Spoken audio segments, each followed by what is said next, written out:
Hi, I'm Marius from MWest Photography, and in this video we are going to compare Lightroom on the Windows operating system to Photomate on the Android operating system. And the reason I want to compare these two is that I love Lightroom.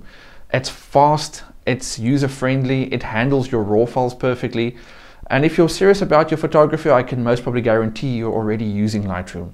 Now I want that same editing capabilities on my tablet when I'm not in front of my PC.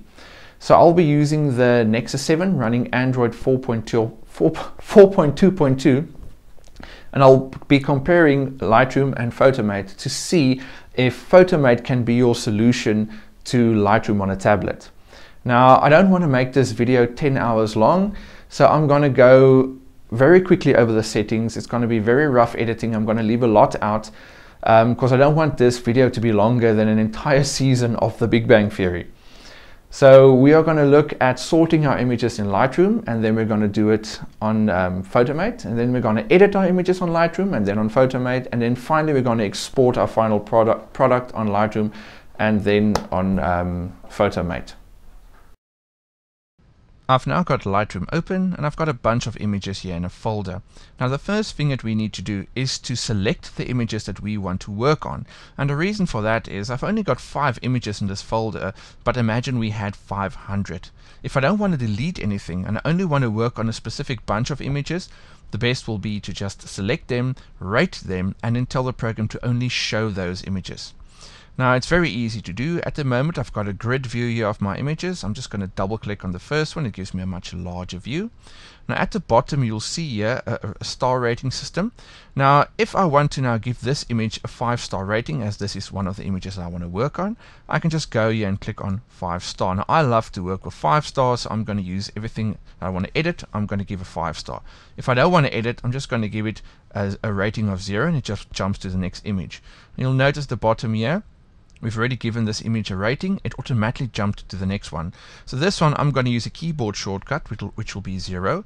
Just select that because I don't want to edit that image. And this one I also don't want to edit, give it a 0-star rating. This one I do want to work on, so I'm going to give it a 5-star. And this one I also want to work on, so I'm giving it a 5-star.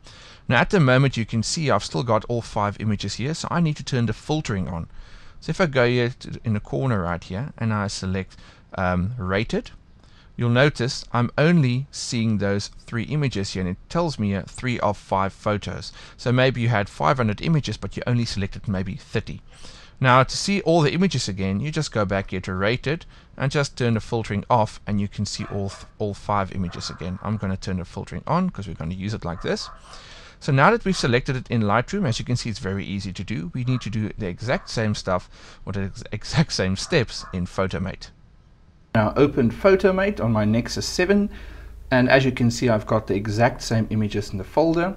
Now we're also going to select the images, and to do that we go to Quick View at the top, and you'll notice the image takes a split second to properly open up, and that's due to the fact that we are working with NEF files, as you can see there, and obviously because the tablet is not as fast as the computer, so it does take a split second longer.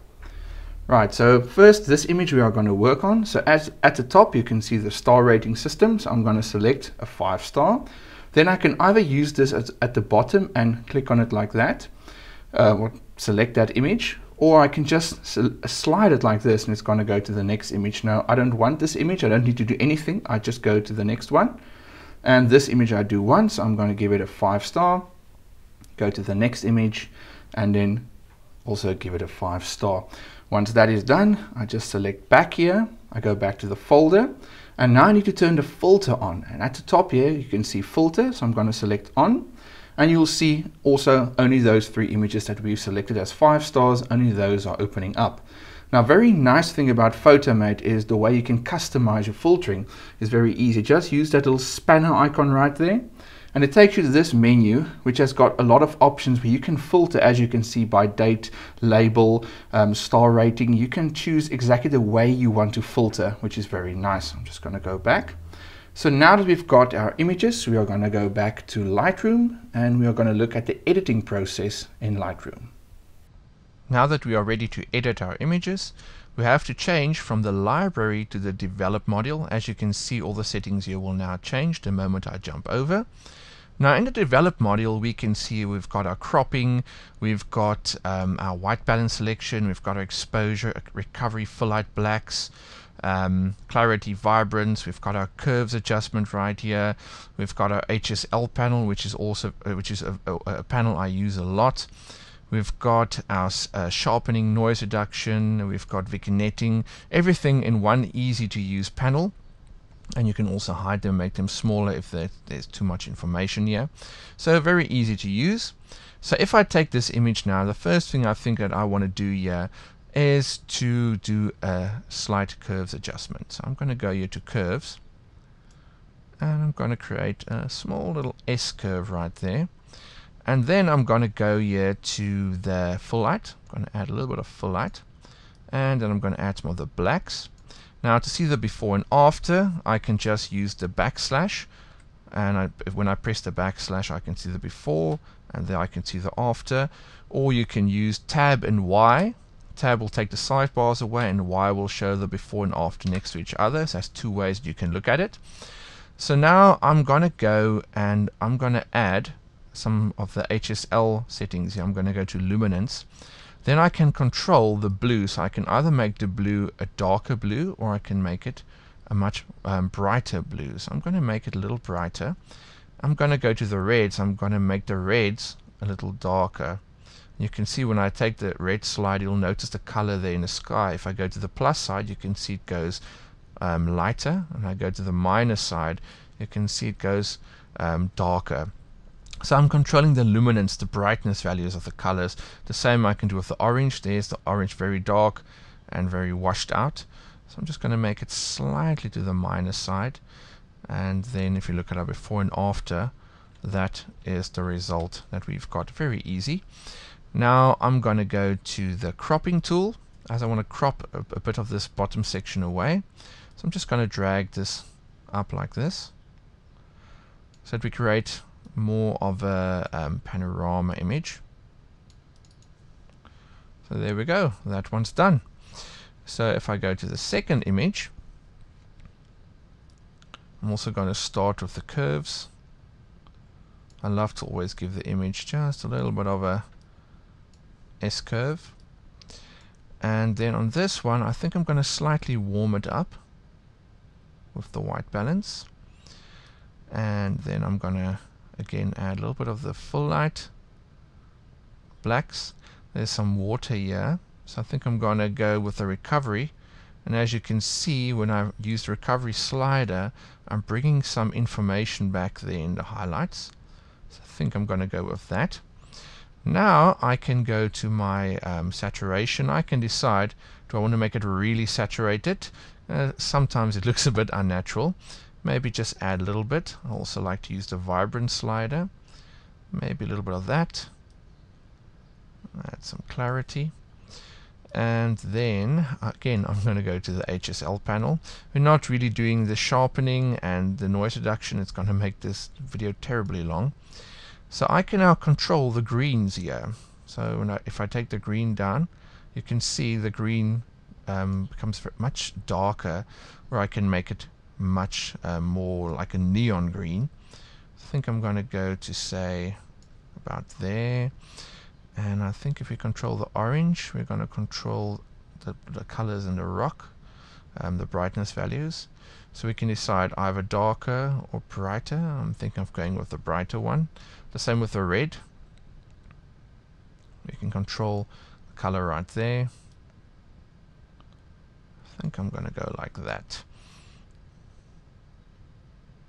We can also go to the saturation here and control the colors individually if we want to. Like for instance the green, I can make it faded, or I can make it really saturated. We can control that as well. Okay, and if we want to look at the before and after, I just use the backslash again. There's the before, there's the after. As we can see, it looks a lot better. I'm going to go to the third image, and this one I really want to give a lot of contrast. So I think I'm going to do this. I'm going to go to the full light and add a lot of the blacks. And then if we add a lot of clarity, we're going to see if I take the clarity if I take it back to almost say 0, you're going to see we don't see a lot of detail right there, but if we increase the clarity, we're really seeing a lot. If I take it all the way, just notice all that detail we're getting there. I can obviously zoom in a bit, and you can see a lot better. Maybe go 1:1. That is with almost no clarity, and if I add clarity, it really helps a lot. I'm going to add a little bit more of the blacks. Go out a little bit more. Add a bit of the saturation, some vibrance. I really want to have punchy colors in this. Don't really care if it looks a little bit unnatural. I can go to luminance as well. Control the green, so either make it darker like that, or make it a lot brighter. But if we make it darker, just look at all those nice detail that we're getting here with the if we go to the plus, we're losing that. So let's make that darker again. There will also be some yellow colors in here, so maybe we can push the yellow colors. Just look at all that detail we're getting there, and there's the before and there's the after. Quite a hectic change. So there we have 3 images edited, and let's now do the same in Photomate.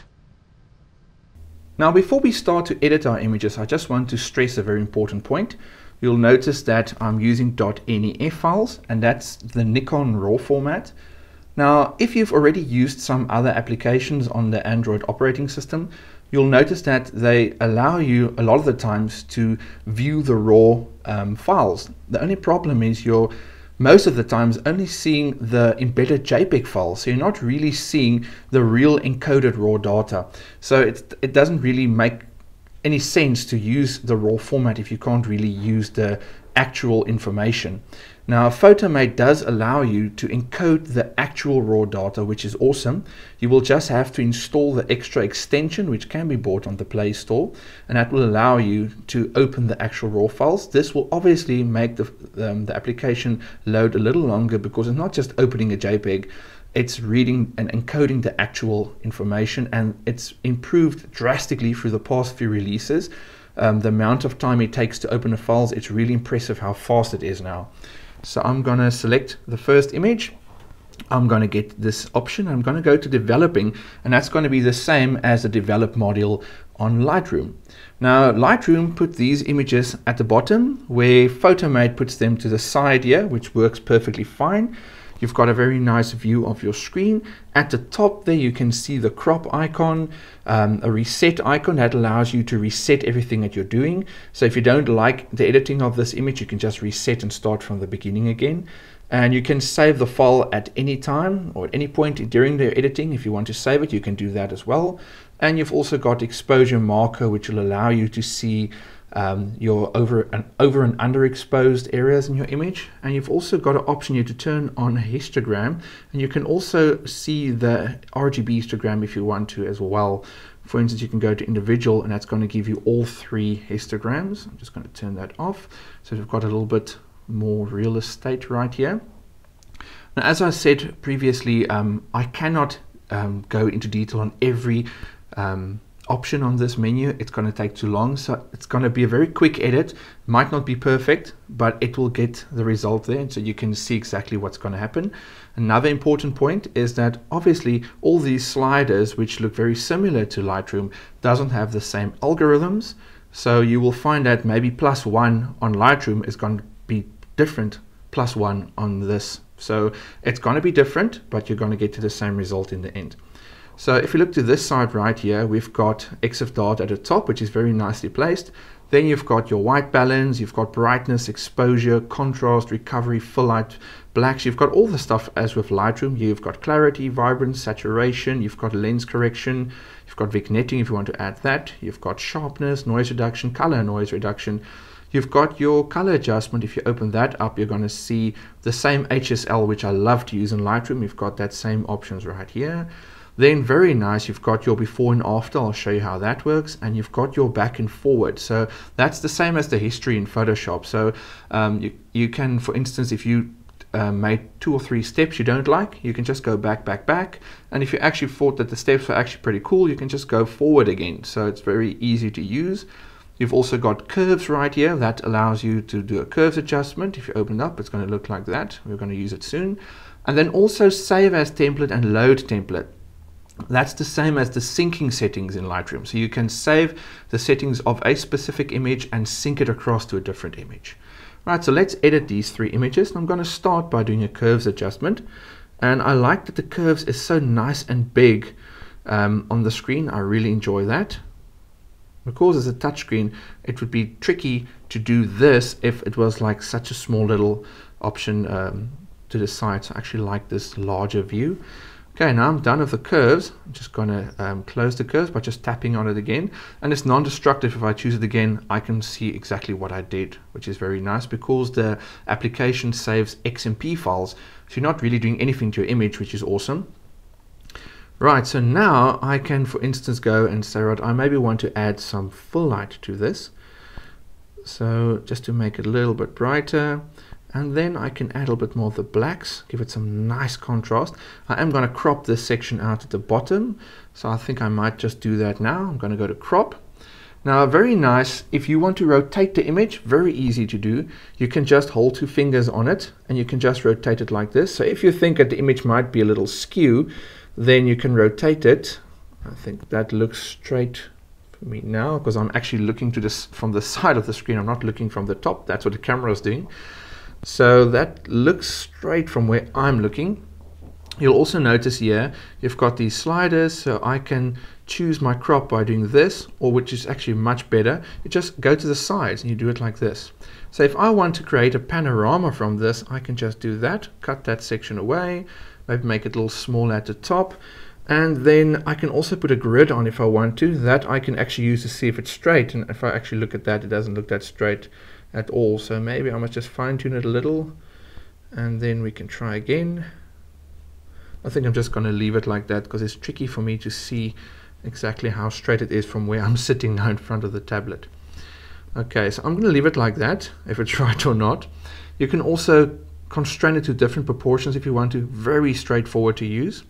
So when I'm done, you just go save, and that's also a non-destructive save I've applied. I can go back and I can change it again. Now I can go to the HSL here, which you can see on the color adjustment, and I can, for instance, decide, okay, maybe I want to make the blue either maybe darker. Okay, so I'm on saturation. I forgot to choose luminance.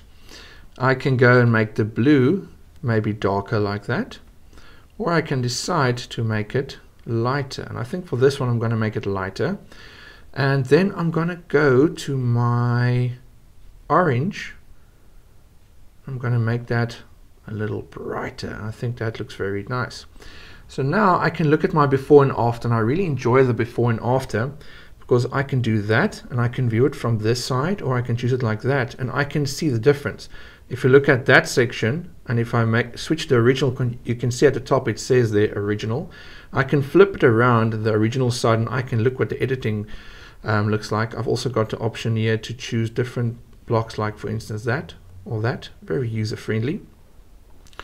Right, so that's that for that image, and then you just select the next image, and the nice thing is it updates the XMP details for that. It basically saves the image for you, or it saves the XMP information for you. If I go back to that image, the first image, it'll be as is the way we left it last time. I'm going to go to curves on this image as well. I'm going to do a curves adjustment. I love my curves. Right, then I'm going to go again to full light. Now, very important with this image, hopefully the camera recording this is not recording it maybe too light, but you'll notice there that there's a bit blowout there. So I can use the recovery slider, and that's why we shoot raw, so I can recover that information. Now if I look at the tablet, that information is perfectly recovered there. I can add some of the blacks. It's already looking very nice, the contrast. And then I can add some of the clarity. You can see those green moss just popping and coming alive on the rocks there. I can also go to the saturation, but I think what I'm going to do is I'm going to rather go to the HSL here, the color adjustment, And I'm going to go to the saturation, or maybe just luminance first, and I'm going to make that green just a bit more neon by making it brighter. So if I go to luminance, I'm adjusting the brightness values, the luminance of the luminosity of the green channel. Then I can go to saturation, and I can also increase the saturation of the green. This is now really looking over the top, but I'm having fun. And then I'm going to go to the red. Let's increase some of the red in the wood there at the top. If I go all out, you can see the colors there really popping out. It's a bit strong maybe. I think I'm rather going to go with that. And then also the orange I can increase, and I think that looks pretty cool. Now you can also look at the before and after by just holding your finger on the screen. There's the before and after, or you can go to the previews here, and there we can see the original. And if I choose another one, there you can see the other side again. I think this image is done. Right, so then I'm going to go to the third image, and again the previous image is saved, and as you can see it happens pretty quickly considering I'm using actual raw information. Now on this one I also want to have a lot of contrast. I want this image to really be, I can't think of the word I want to use now, but you'll see it happen soon. So I'm going to go to my full light again, and I'm going to use the blacks, but a lot of blacks. Now if you want to zoom into your image, you just use your fingers like this and you zoom in. You can see all that information right there. So I'm going to go to clarity, and when I add more clarity, you're going to see those details there just popping. It just looks awesome. I'm going to zoom out a bit, and you can see it looks very nice. If you hold it in, there's the before and there's the after. It makes a big difference. I don't think I'm going to saturate the colors. I maybe just add a little bit more of the full light. Of course, there's a lot of detail in the colors already. Maybe we can add a little bit of vibrance. Maybe a little bit more blacks. I don't know. Let's give it a go. Don't want it to be too dark, but I like the way this is going. And then we can go to our before and after. Now, there's still a lot more we can do with this image. I'm rushing for it really quickly so that, like I said previously, I don't want this video to go for 2 hours. So there we can see the before and after, and it came out really nice. So that's that, and I can just go back. The image is already updated for me, and it's very quick. So next we're going to look at how to save your image or to export your image in Lightroom. Now we only have one final step on Lightroom, and that is to export our images. Now as you can see, I've only got this one single image selected. If I want to export all three of them, I need to select them, and that can easily be done by just using the Control and A shortcut, and that's going to select everything. And then go to File at the top and then Export, and you're going to get a screen of a bunch of settings. Now first we need to choose the location, and I always like to save it in the same folder as the original image. It just makes it easier to find everything on your hard drive. And I'm going to put it in a subfolder. I can give it a name. Then I can rename the file as well and tell it where to start numbering. Then on the file settings, I'm going to limit the size to say 400 kilobytes, and I'm going to resize it, and then also add a watermark, and you can also create a bunch of different watermarks right there. And then I just press export. Then you wait a few seconds, and if I go to my next screen and just double click on an image, here you can see the edited images with the watermarks. So that's that for Lightroom. Let's head over to Photomate and finalize the process. Okay, now for our final task, we just need to export, which is very easy. So I'm going to go to the top here, those few little blocks, select that, and you're going to get an option called multi-select. Once I've got that selected, I obviously want to export all three images. So I'm going to use the second block. That'll allow me to select all. And then you're going to see these three little icons right there, like three little pictures on top of each other. If you select that, you're going to get the export function. You'll see the first section says destination directory. I've already got a directory selected. Otherwise, you can just go to choose directory. You can set the file name. You can go to choose size, which is very nice. You can either go and have a maximum file size, so you can save full resolution JPEGs, or you can just maybe choose something smaller like that. That is 1024. Then you've got the option here called override existing files. I can turn that off. I won't be needing it now. Then very important, you're going to need the render XMP settings, because those adjustments that you've made to the image were saved as XMP sidecar files. You will need to have the rendering option turned on.